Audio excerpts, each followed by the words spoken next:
This is the Lone Crater YouTube. We hope this video helps. In this video, I will explain how to set up Kafe R6 using an easy method. First, you'll want to download the Kafe R6 client directly from its official website. Make sure your base game, Rainbow Six Siege, is fully updated to its most recent version before proceeding.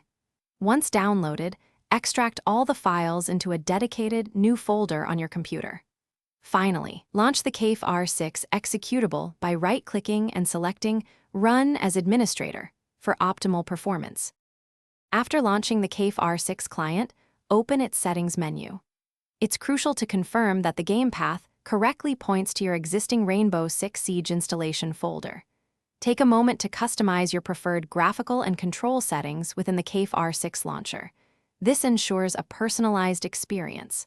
Once everything looks good, simply click the Launch Game button and you'll be ready to jump into the action. If you encounter any issues, start by checking your internet connection to ensure it's stable and strong. Sometimes, antivirus software or firewalls can interfere, so try temporarily disabling them. The Kafe R6 launcher often has an option to verify game file integrity, which can fix corrupted files. For persistent problems, the official Kafe R6 support forums are an excellent resource, offering solutions from the community and developers. With Kafe R6 successfully set up, you can now dive into a world of custom game modes and unique community-created content.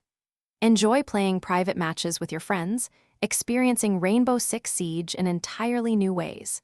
Keep an eye out for community events and tournaments, offering exciting competitive opportunities. Remember to provide feedback to the developers. Your input helps improve the platform for everyone. Thanks for watching. Consider subscribing if we helped you.